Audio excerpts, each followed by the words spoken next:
Salam sejahtera semua. Saya Taufik Syazwan dan ini kumpulan saya. Dan kumpulan saya terdiri kepada 5 orang, iaitu saya, Adrina Balkish, Roseanne, Brandon Gunn Winton dan Nick Nur Idrina Christina Alsidik.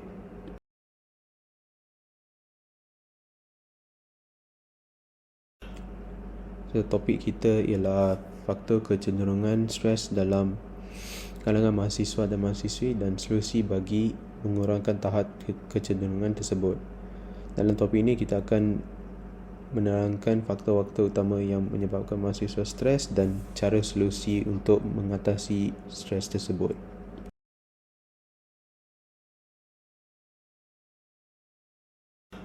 Terdapat 3 objektif kajian, iaitu mengenal pasti jenis stres yang dialami oleh mahasiswa dan mahasiswi di Universiti Kebangsaan Malaysia. Kedua ialah mengkaji faktor-faktor yang menyebabkan kepada kecenderungan tekanan stres dalam kalangan mahasiswa dan mahasiswi di Universiti Kebangsaan Malaysia. Dan ketiga ialah mengenal pasti langkah-langkah atau solusi yang sesuai untuk mengatasi masalah stres dalam kalangan mahasiswa dan mahasiswi di Universiti Kebangsaan Malaysia.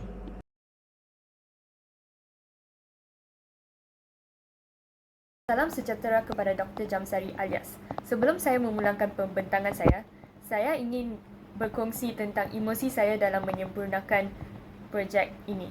Saya rasa amat bersyukur kerana dapat rakan-rakan yang sangat membantu dan saya juga berterima kasih kerana dapat menyempurnakan projek ini dengan sempurna. Saya akan membentangkan demografi responden. 33 responden berumur 19 hingga 23 tahun, manakala 2 responden berumur 24 hingga 26 tahun. 12 responden merupakan perempuan, manakala 17 merupakan lelaki.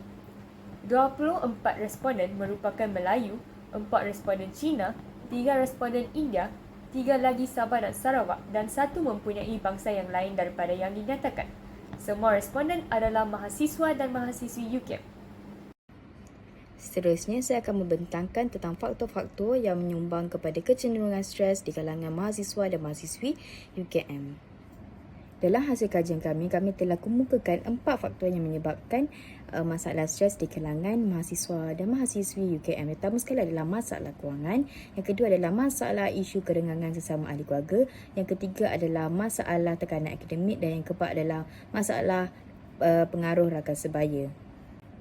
Jadi faktor yang pertama adalah masalah kewangan. Jadi seramai 35 responden bersetuju bahawasanya masalah kewangan ini merupakan masalah yang mendorong mahasiswa dan mahasiswi untuk menghadapi masalah stres. Yang kedua adalah isu kerenggangan hubungan sesama ahli keluarga. Jadi seramai 34/35 responden bersetuju bahawasanya ini merupakan faktor yang mendorong mahasiswa dan mahasiswi untuk mengalami masalah stres. Seterusnya adalah faktor tekanan akademik. Jadi seramai 34/35 responden bersetuju bahawasanya faktor ini juga mendorong kepada masalah stres di kalangan mahasiswa dan mahasiswi. Dan yang terakhir adalah pengaruh rakan sebaya. Juga 34/35 responden bersetuju bahawasanya ini merupakan masalah yang mendorong mahasiswa dan mahasiswi untuk mengalami masalah stres. Terima kasih Saudari Kish.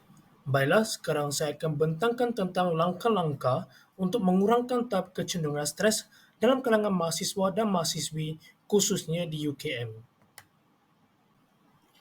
Berdasarkan kepada data dan statistik jawapan responden, seramai 18 orang responden dan 12 orang responden yang masing-masing sangat setuju dan setuju dengan kenyataan bahawa perancangan kewangan merupakan langkah yang efektif untuk mengurangkan tahap kecenderungan stres dalam kalangan mahasiswa dan mahasiswi di UKM.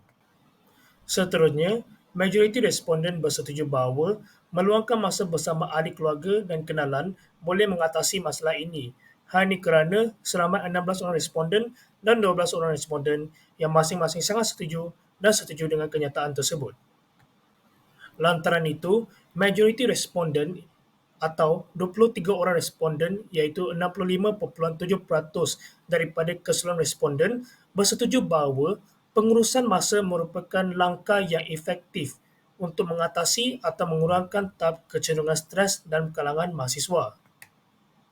Di samping itu, 10 orang responden dan 15 orang responden yang masing-masing sangat setuju dengan kenyataan bahawa bantuan pakar psikologi boleh mengatasi masalah tersebut.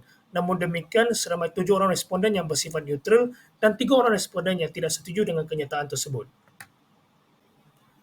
Akhirnya, seramai 17 orang responden dan 16 orang responden yang masing-masing setuju dan sangat setuju dengan kenyataan bahawa melakukan aktiviti riadah dalam kehidupan seharian boleh mengurangkan tahap kecenderungan stres dalam kalangan mahasiswa dan mahasiswi.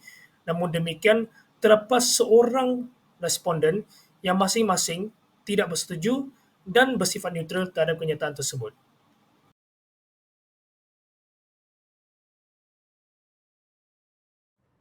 Seterusnya, terdapat 5 cadangan yang diusulkan bagi mengatasi masalah stres dalam kalangan mahasiswa serta mahasiswi. Yang pertama adalah perancangan keuangan. Ini dapat membantu para mahasiswa serta mahasiswi merancang pembelajaran mereka dengan lebih teratur. Seterusnya ialah pengurusan masa. Pengurusan masa ini dapat dilakukan dari segi jadual di mana para mahasiswa serta mahasiswi dapat membahagi masa mereka dengan lebih teratur. Yang ketiga adalah meluangkan masa bersama ahli keluarga ataupun teman yang rapat. Hal ini kerana mereka akan berasa lebih tenang apabila dengan orang yang mereka selesa serta mereka akan lebih cenderung untuk meluahkan masalah serta hal-hal peribadi mereka.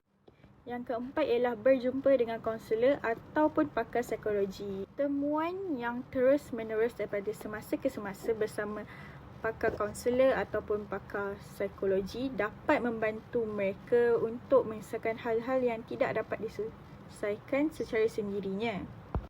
Yang terakhir sekali adalah melakukan aktiviti riadah. Aktiviti ini dapat mengalih tumpuan mereka daripada apa jua masalah yang mereka hadapi serta menyihatkan badan mereka.